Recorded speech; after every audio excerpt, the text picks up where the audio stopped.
Hi everybody, I'm DJ Foster here with Laker head volleyball coach Deanne Scanlon as we preview the upcoming 2011 volleyball season. Coach, last year you finished with a 26-7 record. You made an Elite Eight appearance, your 8th since 2000.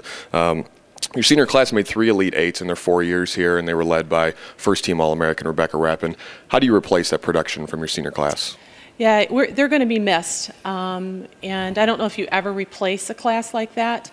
But I think what's exciting about our program is that when you see a class like that move on, that there is usually somebody in the wings that's been waiting and learning from that type of class. And that group of girls did an awesome job of really showing our younger players what it takes to be successful.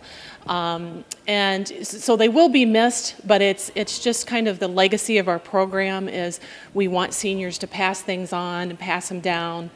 I'm not sure really what it's going to be like without them in the gym because 2 of those seniors were 5th-year seniors, so they've been around a long time.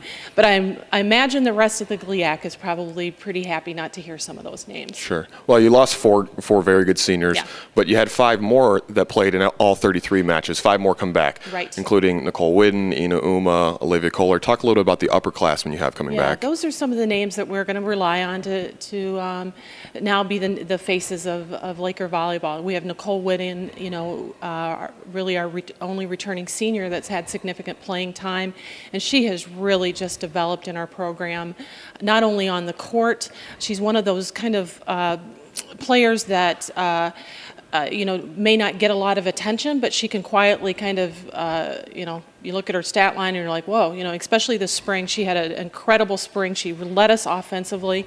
We played in 4 tournaments in the spring, and I don't think she had a single attack error until the last tournament. Wow. So she was very consistent. She's getting more and more physical and also stepping up as a leader. I think it was something that she had never seen that in herself, but I've seen her develop in that way.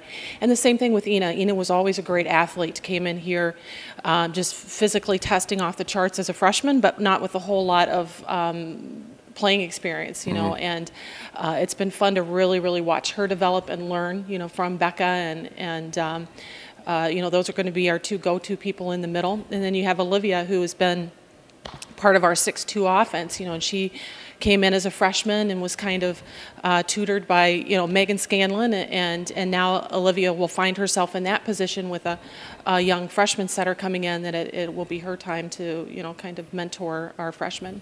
Now, along with those 3, you bring back 2 very good sophomores. Stacy Catalano was 2nd-team All-Conference last year as an outside hitter, and Sasha Gill was a tremendous libero for you last year. Talk a little about, and Abby Ebels as well, actually, right. had some moments, a big block late in the regional championship match. Talk a little bit about what the sophomore class brings. Yeah, it's hard to believe that those kids are so young. Putting Stacy and Sasha on the floor as freshmen, I kind of had to keep reminding myself that they were freshmen. And those will probably be the names of the futures that like you said, the other teams in the conference are going to be going, oh my gosh, they're still back. They're still, they're still here. But that class with Stacy and Sasha makes up the majority of our ball control. So that first contact off serve receive or defense is vital to us, on how we run our offense. And they both just bring a stability and a maturity to the floor. They've played a lot of volleyball, and we're looking for them to, again, step it up this year. You always, want the sophomore slump, to hit, but definitely those are 2 names that we can see right there in the lineup. And Abby Ebels has been a great athlete along the same lines of Ina. Came in with not a whole lot of volleyball experience, but a great athlete, and I think it's her time. Okay. So. Now, you're thin with the upperclassmen. You only have 5 juniors and seniors, but you have 14 freshmen and sophomores. I mean, that's, you're loaded down there. Talk a little bit about some of the new faces we'll be seeing on the court this year. Yeah, it's exciting. I think we have a good blend, and a lot of the girls have been around for camp, or they've been here this summer, so it's been really fun to kind of see the new people blend in with the returners, and I feel really good about the chemistry that this group has. But we've had 2 very good back-to-back recruiting classes. When we've also bringing in 2 sophomore transfers. One of them was a junior college All-American, a lefty. We haven't had a lefty in our lineup other than a setter. So I think she's going to bring a whole new different dynamic to our offense. That would be Megan Schroeder. Then Lindsay Holt is from the same club that Sasha Gill played for, Munciana, down in Indianapolis. Okay. And she spent 2 seasons at a Division I university. She redshirted a season due to an injury. Very fiery, competitive kid that's going to be, people are going to fall in love with her. You're going to hate her if you're on the other side of the net, but if she's on your team, you're going to love her. Okay.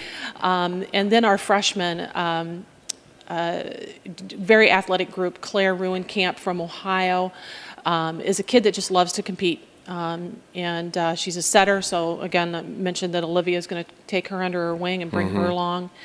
Allie Simmons is a middle blocker from the Chicago area, plays for Sports Performance Volleyball Club, which is the top volleyball club in the country. She comes in with a ton of experience. She'll be able to hit the ground running. Another freshman, Abby Aiken, a kid from down around Adrian, Michigan, who really has blossomed her senior year, was named an All-American at the AAU National Championships a month ago. So I think you'll see some of those names, young names fighting for some positions. If anything, it gives us great depth, sure. Which I don't know if we've had, we've pretty much been locked into a lineup the last couple of years, but I think we're going to have a lot of flexibility in our lineup. So. Okay. Well, now, as I mentioned earlier, last year was your 8th Elite Eight since 2000. You're always in contention for conference championships, regional championships, et cetera. What are kind of the expectations this year, and what does this team need to succeed? Yeah, we're going to talk about those things when we come back for preseason, our team goals, but every year we do expect to be there. That is the expectations. It's my job as a coach to make sure that we have conditioned and we've trained and we've recruited to make sure that we're in that position every single year. But we do realize it's a process, especially with so many young kids. So, we're going to work a lot on, just learning about this team and learning about what everybody can bring to the team, because like I said, I think we have a lot of diversity. I think we have a lot of different options. But at the same time, we're not going to expect to lose matches that we should win.